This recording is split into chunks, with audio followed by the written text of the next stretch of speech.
just wanted to impress you. You didn't. When you hear the phrase complex character, which character immediately springs to mind? What do you think is meant by the word complex exactly? What makes a character complex? And is it the same circumstance every time? Does this carry across every genre, every story, every action? The reason I ask this is because one thing I've definitely noticed is that the audience is oftentimes an unreliable jury. Audiences often view their favourite characters as an extension of some aspect of themselves, positive or negative. A character endeavouring to be a good person despite experiencing hardship can strike a chord with many who do the same. But a person who ends up giving in to bad vices can likewise invoke a visceral reaction from those who maybe don't want to be reminded that they have potentially done the same, or of how easy it is. However, something has become much more apparent following the broadened accessibility of media, which is compounded by a noticeable decline in media literacy in recent years. A good percentage of people like to profess that they enjoy such characters, but only up to a certain point. What I've come to understand within the realm of fandom specifically is that people use complexity within a character's narrative as a sort of moral straw man in order to impart the audience's own sense of right and wrong onto the story. A viewer often wants to see themselves as an impartial party who is, in a sense, emotionally removed from the messaging. Yes, we know that a character doing bad things is bad, but the ever-present trend of viewing characters' actions as purely black and white is directly contradictory to what these stories are actually trying to tell us about these characters, and most importantly, ourselves. Therefore, in today's video, I'd like to take a bit of a dive into this and see why exactly that is. Hello everyone, my name is fionapollo, and today I'm going to be looking at 3 examples of, quote, complex characters who are considered pretty divisive within their own series' fan communities, in order to dissect exactly what it is about them that causes such a disconnect between the narrative arcs and the viewers. I've always found it interesting just how heated people get when it comes to stuff like this. I don't know, maybe it's because I have a bit more of an emotional detachment when it comes to fiction, but I've never truly been able to hate any specific character, even the ones who are shown to have committed the worst possible crimes. But I also understand that for a lot of people, these characters feel very real, because they carry traits that certain viewers will have noticed or experienced from IRL individuals or circumstances. But there is also definitely a subset of people online who also use their dislike of certain characters' actions as a way to basically virtue signal about their own moral superiority. We call those people killjoys. No, we don't, I'm kidding. I'm totally kidding. We're not talking about real people, folks. It's okay to enjoy problematic characters in a story. Oh, and just for the record, we will be mentioning spoilers for these 3 specific shows, so you have been warned. If you like the sound of everything so far, then please consider liking, subscribing, and hyping the video. Any and all support is greatly appreciated. Please note that a lot of what I discuss in my videos is speculation, not fact, but if you do notice anything amiss, feel free to leave a comment and let me know. So, to start us off, is there an instance of the audience understanding and liking a complex character? Well, yes, actually.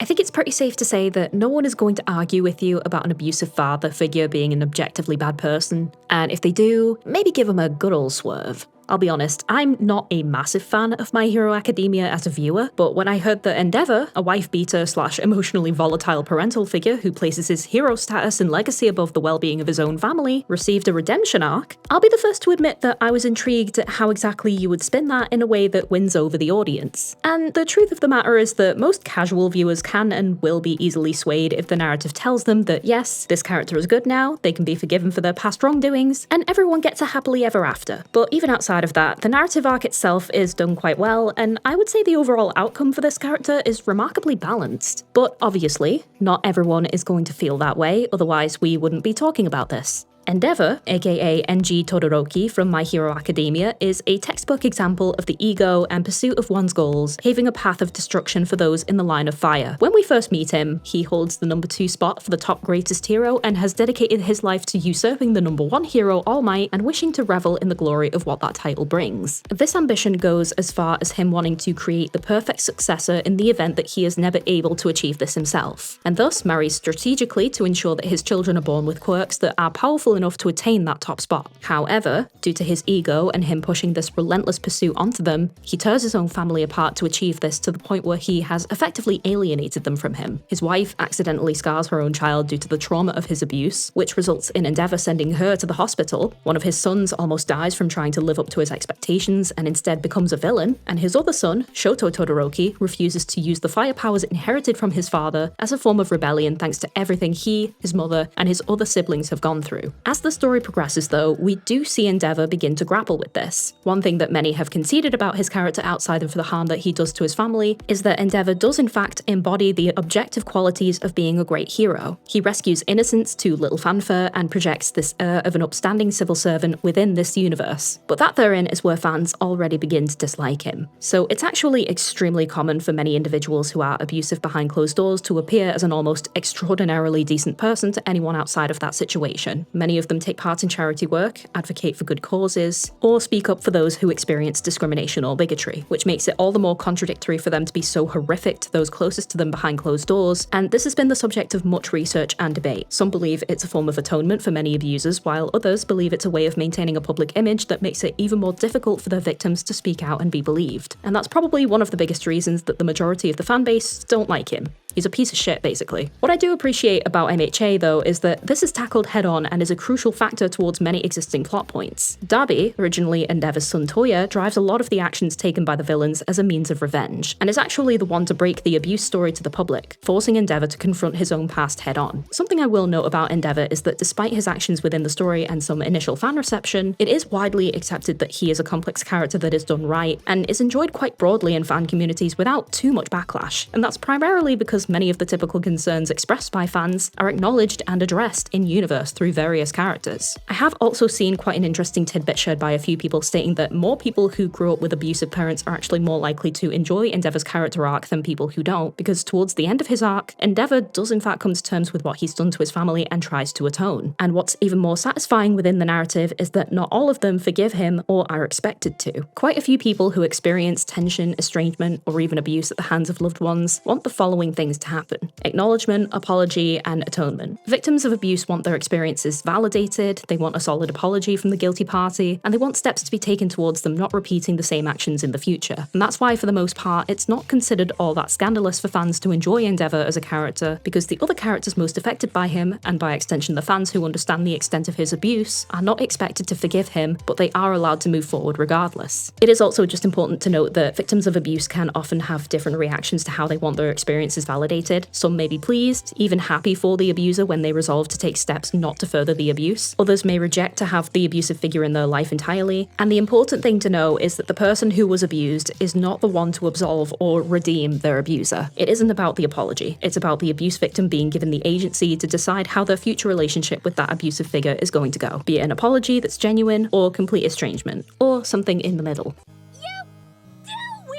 Princess Bubblegum seems to be one such character whose actions throughout Adventure Time have continually mystified viewers, and ergo have been the subject of much debate and controversy. And a lot of this comes from the fact that her narrative arc focuses on her sense of duty to her kingdom becoming distorted and instead transforming into one of control. And if there's one thing people don't like, it's being controlled, no matter the intentions, which resonated very heavily throughout the Adventure Time fandom anytime a certain Bonnibel Bubblegum was brought up. Princess Bubblegum is the self-appointed ruler of the Candy Kingdom, and at the beginning of the series, her importance began and ended with doling out missions for Finn and Jake, as well as a perpetual damsel to be kidnapped by the Ice King. As the series progresses though, and the canon of the story, as well as the characters' dynamics become more solidified, we begin to see just how much is bubbling under the surface. To start off, it turns out that Bonnie is hundreds of years old, meaning not only is she extremely knowledgeable about many lands and creatures that reside in the world of Ooh, but she has had a lot of time to strategize and ensure the longevity of her kingdom through any means necessary. Bubblegum is a scientist, a war tactician, a diplomat, a decent fighter, and as we find out in later seasons, an incarnation of one of the 4 elementals who embody their respective elements. Hers obviously being Candy. What also tends to throw a wrench into many people's comprehension of her character is that in the earlier seasons, the writers didn't appear to have figured out quite yet what direction they wanted to take her in, and so it kind of ended up muddying the waters of her intentions with a lot of characters, including Finn. In the very beginning and for some time after, Bubblegum would often reward Finn or other characters who took part in battles with a kiss. And it is both the most confuddling thing when you learn more about her nature later on, but it's also a massive red herring towards her manipulative tendencies towards many characters. It's almost like she's fully aware of both his and other characters' feelings towards her, and wants to use this as an almost tactical advantage in the event that she requires an ally or a favour, which, despite it being a bit of contradictory behaviour when taking into account everything else about her character, it makes sense when you understand that Bonnie's end-all be-all motive is to protect her kingdom. But even that is subject to the question of her doing this purely because she cares about them or because she actually created them, which again boasts the dilemma surrounding her inherent need for control. Because of this, many fandom discussions tend to revolve around what her true intentions might actually be, and whether this is grounds for Bubblegum to essentially be considered a dictator. She made her candy citizens in a lab, gave them specific purposes, makes clones of them if they perish, and is seen by them as both a liberator and a terrifying force of nature not to be reckoned with. But at the same time, if that was all that there was to her character, then that would be the end of it, except we see in many instances that she acknowledges and even embraces the autonomy of many of her subjects, and shows not only a deep care for them, but a deep admiration for them. She allows Lemongrab to have his own kingdom, permits outsiders to travel in and out of her realm, respects, albeit angrily, the kingdom's decision to elect another figurehead, and exiled herself. Princess Bubblegum is an interesting one. On the surface, her motivations are relatively simple, but beneath, she can be relentless in her pursuit of control over her own dominion, to the point of creating a being whose morality goes awry, and even convincing the old Flame King in another kingdom to keep his daughter, Flame Princess, imprisoned. In fact, Flame Princess probably says it best. You're cold, PB. And all of this contradiction and grey morality behind her actions naturally serves for some pretty intense discussions among fans for such a light-hearted show. While some choose to acknowledge that her causes are for the most part done for the good of her kingdom, others are quick to point out that she can be quite totalitarian in her approach and philosophies, which can sometimes be a direct reflection of how certain individuals in high positions of power are capable of manipulating public perception, despite committing some very heinous atrocities. It's unsurprising that she is considered one of the most divisive characters in modern cartoons with all of this going on, and Adventure Time's fast-paced, whimsical, and often blasé method of storytelling can be divisive in this as well, either brushing many of her questionable motives aside as a gag, or acknowledging them but then being stuck with the conundrum of trying to bring audiences back around to her side, seeing as she's one of the series' key characters and still happens to be chummy with Finn, Jake, Marceline, and other key members of the cast. I also find it so ironic that the character who is the most contradictory in terms of actions and morality is one that is covered head to toe in the colour pink, and is basically a walking wad of sugar. I have heard some arguments to the effect of a good chunk of fan criticism stemming from misogyny, and I think in certain respects and in some very specific circles that can be the case, but I think some of that can also be conflated with the issue of female characters being judged more harshly than male ones for certain actions, but also being absolved of things due to the exact same reason. Best thing I can really say on that is all bad actions warrant reflection and criticism no matter the gender of who commits them, but like most things in the world, context also goes a long way in how those actions are approached by external sources. You remember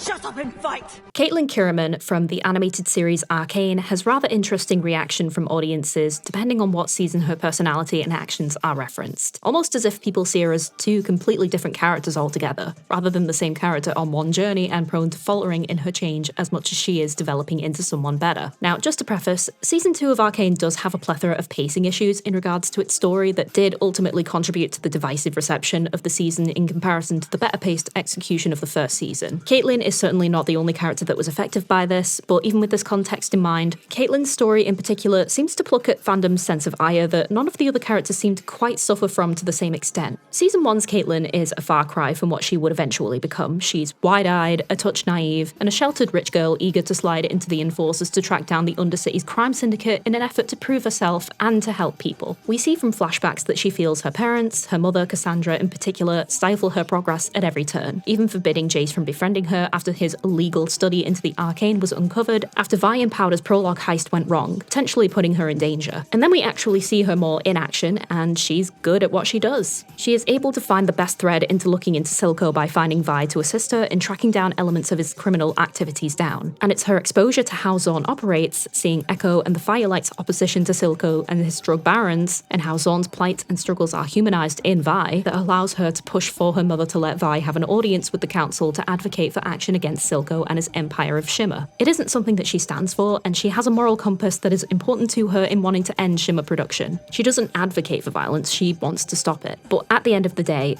Caitlyn is a police officer. This carries its own connotations in our society and how we place our sympathies and criticisms, especially when it comes to the violence that can come from these institutions in the name of justice. But it's very clear from the outset that Caitlyn in season 1 is a police officer in that hopeful change from the inside way that so many fall victim to, especially when they're young. The ending to Arcane Season 1 sees Caitlyn kidnapped by Jinx after a season-long build-up of jealousy on Jinx's part of seeing her sister bonding and falling in love with Caitlyn, and after Jinx's own mental state steadily deteriorates, decides to take matters into her own hands. Caitlyn, in this moment, has been kidnapped from her home after a heart-wrenching goodbye from Vi, most likely tortured for hours on end, and forced to see that the girl she loves under extreme mental anguish and unable to do anything beyond struggling. Couple that with Jinx launching a bomb at the council building that had her mother inside, whilst they vote on Zorn's independence, and this would be enough to break anyone. Season 2 of Arcane is messy. It's by no means a poor concept. Characters going down dark paths, it's something that keeps the lifeblood of fiction pumping, and Caitlyn's arc in this does make sense for a character, but it's important to know the writing does have some inflections of inconsistency or OOC-ness in regards to her character. Caitlyn herself almost encapsulates the writing trials of this season. She flip-flops between whether or not to let her moral compass or her need for revenge take hold. She fights fiercely for Vi's character when it comes to putting together a task force to hunt down Jinx, repeatedly checks in with Vi to see if she is ready to do this, and yet when she's let down by Vi at a pivotal moment, she becomes venomous with pure disdain. She hits her in the stomach with the butt of her gun and leaves her girlfriend sobbing on the ground after Vi refused to kill her sister.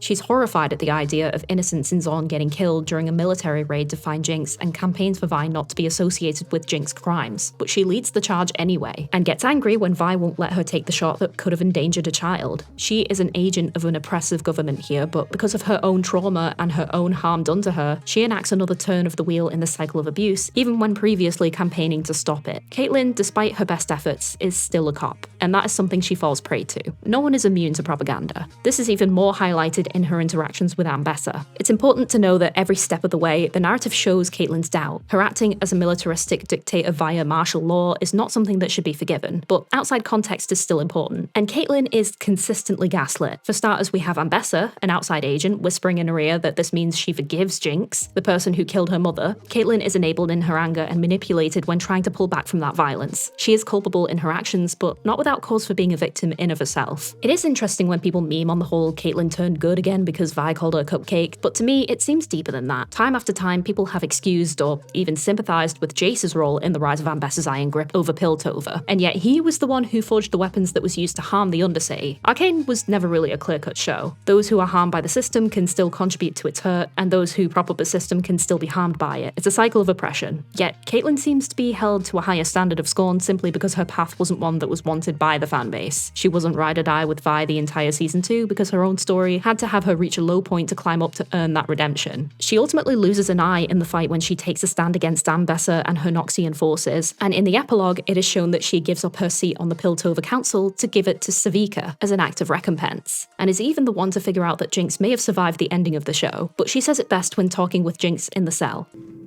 No amount of good deeds can undo our crimes. Caitlyn is well aware of what she has done, how she was puppeted, and how her actions caused harm. The guilt does eat at her, and it'll probably stay with her for the rest of her life. I think something interesting to note about all of these characters is that the fantastic aspects of many of their experiences are something that we as regular people will never fully know or understand. Viewing something through a screen and pointing out all of the things someone does wrong might give you the sense that you can reliably detect a more altruistic course of action in various scenarios, but obviously we are not the ones living in the situation. And also, life is never that simple, and it especially doesn't apply so rigidly in fiction. While it is helpful to discuss and debate the validity of various actions and outcomes of some of the most parasocially invested characters in media, it's equally important to note that it is not that difficult for such behaviours to spring up for a near infinite amount of reasons, regardless of whether they take place in a science fiction epic or a slice of life rom-com. Also, I think it should go without saying that a lot of characters take certain actions or go through certain struggles in order to teach us something, not because the show is trying to rage bait you into giving it clicks or engagement. This is a sentiment that I have seen an increasing amount of, which is worrying, so it can be beneficial to sometimes read between the lines of why a character phrases something in a specific way or does something in a particular manner. That's half the fun of figuring out what's going to happen next. And finally, because I feel like this is so important to stress, not because I want to be a killjoy, but because I've seen how nasty people can get when they get impassioned enough about their own opinions on certain topics, it is not that deep. These are not real people. But anyway, that's all I have for you today. Thank you very much for watching, and I hope that you enjoyed. As always, I want to give a massive thank you to my Patreon supporters. Thank you to my tip jar supporter, Pedanticat. Thank you to my YouTube peeps, Manuel Legzon Gonzalez, Mystic Mind, Lauren R, Ash Valentine, Lonim the Hare, Craig, Edboy, and Stefka's Doodles, and an extra special thank you to my indie production supporters Morgan Le Fay de Thin, Matty A, Kiyoshi, and Roundcat. If you're interested in joining the Patreon, a link can be found in my video description. I've actually gone and done some restructuring on the tiers this month to make it more in line with what I can reasonably put out this year, so if you've been eyeing the indie production tier, anyone can now join and gain access to exclusive works in progress clips and additional commentary speed paints for various Patreon exclusive artworks. Thank you again, everyone, stay safe, and I will speak to you all again very soon.